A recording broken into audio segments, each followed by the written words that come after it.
bienvenue dans une nouvelle vidéo qui sera ma première vidéo sur la chaîne. Et aujourd'hui nous allons parler d'une affaire qui est récente, qui a quelques années maintenant mais qui n'est pas très vieille. Et nous allons parler de la disparition du petit Habib Neder. Habib Neder, c'est un petit garçon âgé de 13 mois qui a disparu le 19 janvier 2014 et il a été enlevé par son père alors qu'il avait sa garde au moment de la disparition. Les parents d'Habib, Jennifer, Dana et Mehdi, sont restés ensemble pendant 13 ans. Ils ont eu Habib en décembre 2012 et en octobre 2013. Ses parents se séparent et Jennifer porte plainte contre Mehdi pour violence conjugale. Habib a alors 10 mois.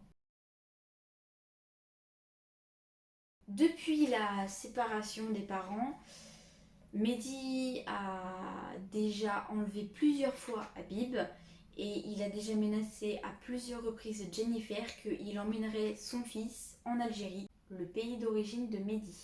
Suite au jugement qui a été prononcé pour définir la garde de Habib, donc c'est sa mère Jennifer qui a sa garde et Mehdi l'a un week-end sur deux et la moitié des vacances scolaires. Tout se passe très bien, Mehdi accepte les conditions qui ont été fixées par le juge. Début 2014, Mehdi propose à Jennifer d'essayer la garde alternée parce que Habib manque énormément à son père et parce que Mehdi aimerait que son fils voit plus régulièrement son grand-père qui a des soucis de santé. Donc Jennifer n'a aucune raison de refuser, donc elle accepte, voilà, c'est son père, donc elle accepte. Et le 13 janvier 2014, il commence la garde alternée, et donc Habib part chez son père. Donc début de semaine, tout se passe très bien. Jennifer a régulièrement des nouvelles de son fils et de Mehdi. Le 14 janvier, donc soit le lendemain, Habib manque énormément à sa maman. Ils décident de passer l'après-midi ensemble dans un centre commercial pour se retrouver et passer du temps tous les trois.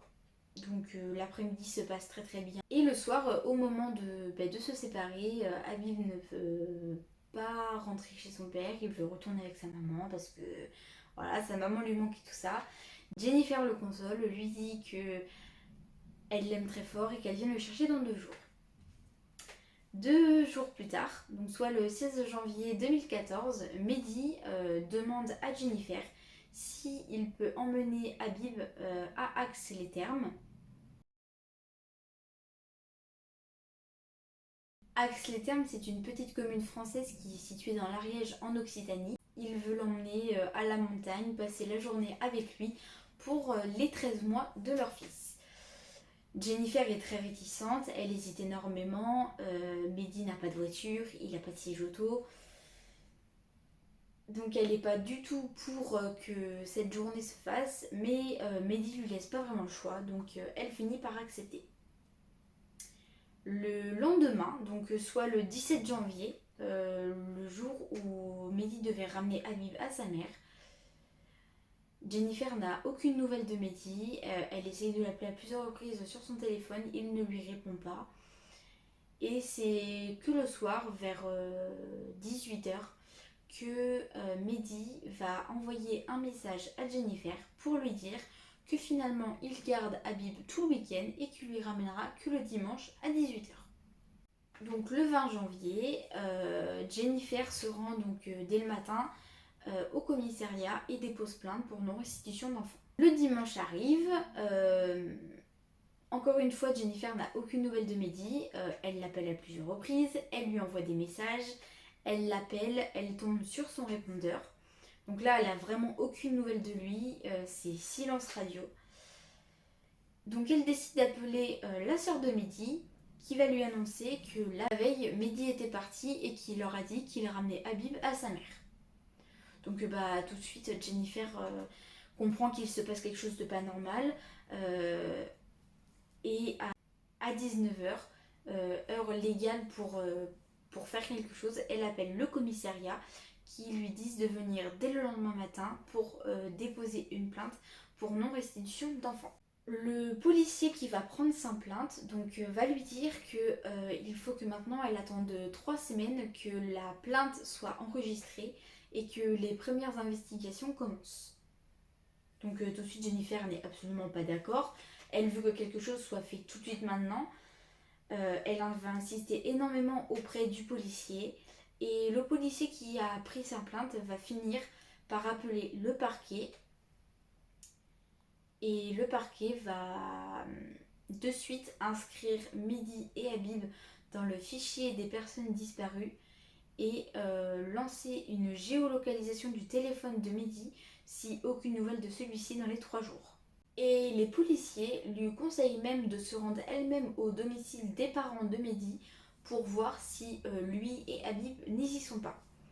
Donc tout de suite, Jennifer leur dit. 3 jours plus tard, Jennifer appelle de nouveau le commissariat pour avoir des nouvelles sur l'enquête et savoir où ça en est. Et elle apprend que la géolocalisation du téléphone de Mehdi n'a absolument pas été faite.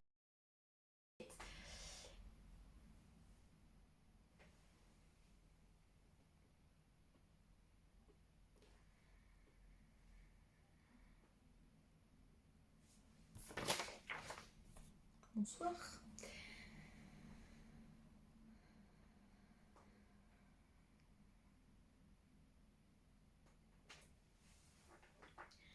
Qu'elle sait qu'il n'est pas là-bas, donc que ça sert à rien qu'il y aille.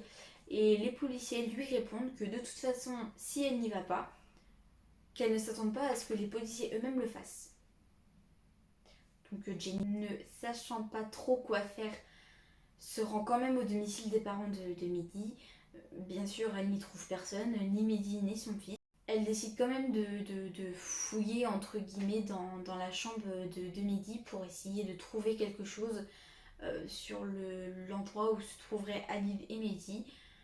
Elle ne trouve rien de spécial, mais décide d'embarquer le disque dur de l'ordinateur de Mehdi. Une fois le disque dur en sa possession, elle l'analyse et ne trouve rien de spécial dessus qui indiquerait une quelconque information sur la disparition de son fils. Elle ne trouve non plus ni billet de bateau, ni billet d'avion, un moyen de transport quelconque qui aurait permis à Mehdi de rejoindre son pays d'origine qui est l'Algérie, même si au moment du jugement, il avait une interdiction de sortir du territoire. Et pour en avoir le cœur net, elle décide de se rendre au consulat algérien qui est à Toulouse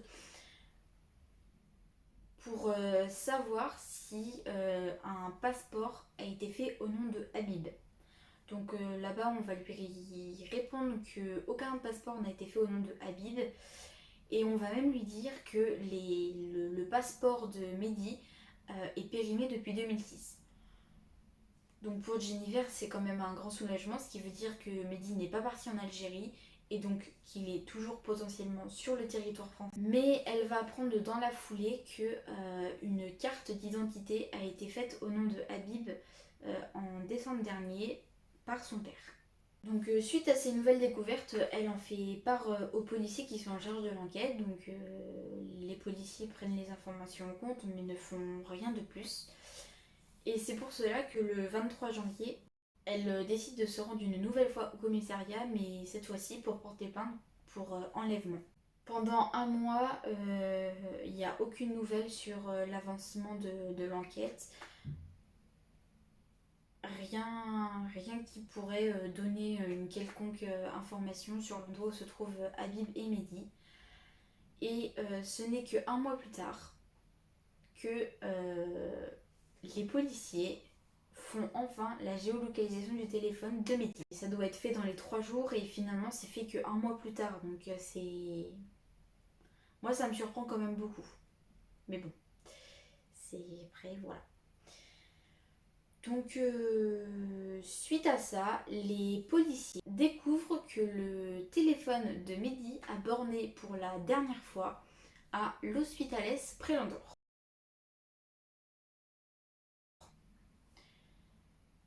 L'Hospitales Pré-Landor, c'est une petite commune française qui est située aussi dans l'Ariège, en Occitanie et qui est situé à une vingtaine de minutes en voiture de l'Axe-les-Thermes, là où Mehdi voulait emmener Habib pour cette raison. Pour gagner du temps, les policiers proposent même à Jennifer de se rendre elle-même là-bas et de faire du porte-à-porte avec des photos d'Habib pour avoir des quelconques informations sur Mehdi, sur Habib, peut-être là où est-ce qu'il se trouve, qu'est-ce qu'il venait faire à l'hôpital Esprélandor. Donc Jennifer s'y rend avec des photos. Elle avait même préparé un petit sac pour son fils parce qu'elle était sûre et certaine que là-bas elle retrouverait son fils et qu'elle le ramènerait à la maison. Mais malheureusement, après avoir fait du porte-à-porte, elle n'a eu aucune information sur la disparition de son fils et les habitants de cette commune ne se rappellent même pas d'un petit garçon en janvier 2014.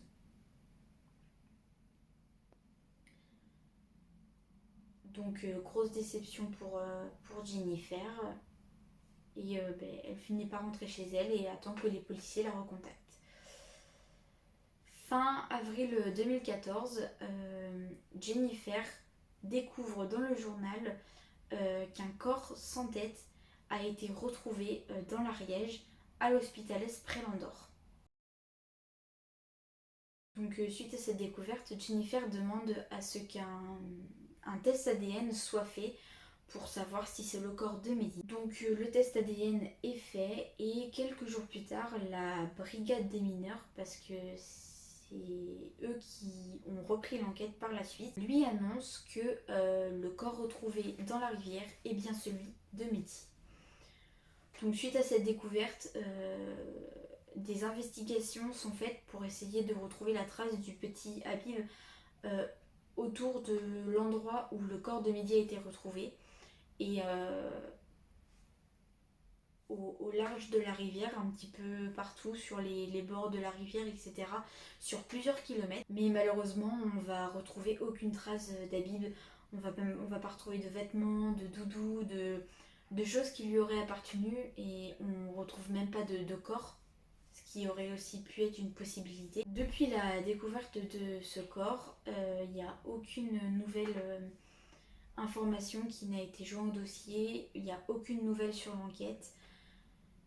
Vraiment rien du tout, c'est vraiment le vide complet.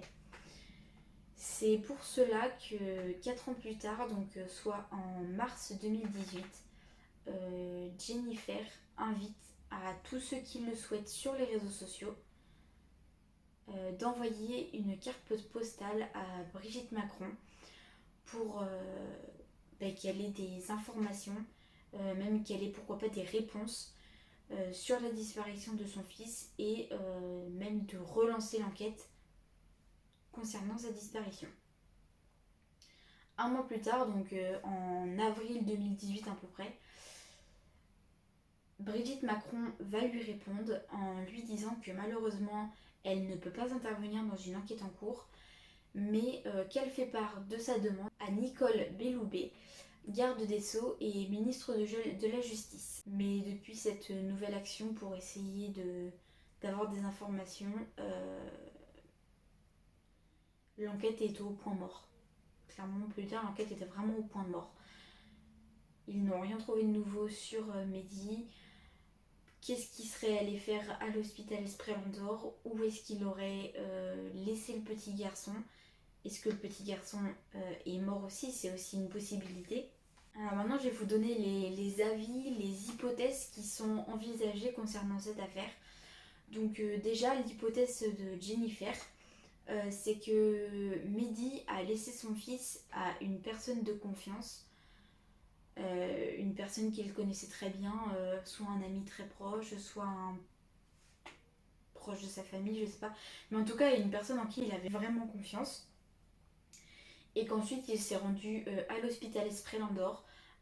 Pourquoi faire ça, je ne pourrais pas vous dire, soit pour régler quelque chose. Enfin voilà, ça en tout cas c'est l'hypothèse de Jennifer et de toute façon Jennifer a toujours en tête que son fils est toujours vivant et qu'il est quelque part. Ensuite, moi je vais vous donner mon avis et mes hypothèses sur cette affaire.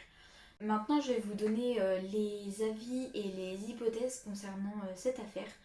Donc pour commencer, je vais vous donner l'hypothèse de Jennifer. Donc pour Jennifer, Mehdi aurait laissé leur fils à une personne de confiance, à une personne qu'il connaissait vraiment très très bien et en qui il avait vraiment toute sa confiance. Et qu'ensuite il se serait rendu à l'hôpital Esprit Landor et que là-bas il se serait passé quelque chose, quoi, on ne sait pas. Qu'est-ce qu'il serait allé faire là-bas, on ne sait pas non plus. Et que il s'est passé ce qui s'est passé, donc la fin tragique de Mehdi. Mais en tout cas, Jennifer a l'intime conviction que son fils est vivant. Et de toute façon, je pense que tant qu'on n'aura pas retrouvé le corps du petit garçon, Jennifer aura toujours l'espoir et croira toujours que son fils est vivant, ce qui est normal. Ensuite, mon avis et mon hypothèse sur cette affaire, j'ai deux hypothèses. La première, c'est que j'ai la même hypothèse que Jennifer. Pour moi, Mehdi a laissé Habib à une personne de confiance, une personne qu'il connaissait vraiment très très bien. Parce que de mon point de vue, on laisse pas son enfant à n'importe qui. Enfin, on le laisse vraiment à une personne en qui on a vraiment toute sa confiance. Et où on sait que son enfant sera en sécurité. Et qu'ensuite, il s'est rendu à l'hôpital Esprit Landor. Pour aller y faire quoi, ça on ne le saura peut-être jamais, mais qu'en tout cas il s'est passé ce qui s'est passé après, la fin tragique de Mehdi. En tout cas pour moi une chose est sûre, c'est que, après c'est mon avis, c'est mon point de vue, donc voilà, mais pour moi le petit garçon n'est pas décédé, ou alors s'il est décédé, son corps a été caché volontairement, ou alors a été enterré, parce que je pense que s'il n'avait pas été caché ou enterré, au bout de 7 ans, on l'aurait retrouvé. Enfin, un corps humain en décomposition, ou même maintenant ça doit... Ou des ossements en tout cas, ça finit par se retrouver. Et après, voilà, c'est mon avis, c'est mon point de vue. Et sinon, ma deuxième hypothèse, c'est que le petit garçon est bien décédé, mais que c'était accidentel, que ce n'était pas du tout voulu et que ce n'était pas du tout prémédité par Mehdi. Et que pour ne pas avoir de problème avec la justice, Mehdi a caché le corps d'Habib avant de se rendre à l'hôpital Esprit Landor, et que quand il s'est rendu là-bas, il pensait pas que ça allait terminer comme ça s'est terminé. Et donc malheureusement, quand il est mort, il a emporté avec lui l'endroit où était caché son fils. Voilà tout le monde, donc cette vidéo est terminée. J'espère qu'elle vous aura plu. Si c'est le cas, je vous invite à laisser un petit pouce bleu et pourquoi pas à vous abonner à ma chaîne, ça me ferait vraiment très très plaisir. Après, je débute, donc c'est vraiment ma toute première vidéo sur YouTube, face caméra surtout, j'en ai jamais fait. Et en tout cas, si vous avez des conseils ou des remarques à me faire, n'hésitez pas à me le dire dans les commentaires, parce que c'est que comme ça qu'on avance, c'est en sachant nos erreurs et en les corrigeant. Donc si vraiment vous avez des conseils, ou même des choses que je fais et qu'il faudrait peut-être pas faire, enfin je ne sais pas, n'hésitez pas à me le dire. C'est avec grand plaisir que je lirai vos commentaires et que je changerai toutes ces choses que je ne fais pas bien, parce que je pense qu'il y en a. Je ne suis pas une professionnelle et je prendrai tous vos conseils en compte. Donc voilà, j'espère que cette vidéo vous aura plu et je vous dis à la prochaine pour une nouvelle affaire.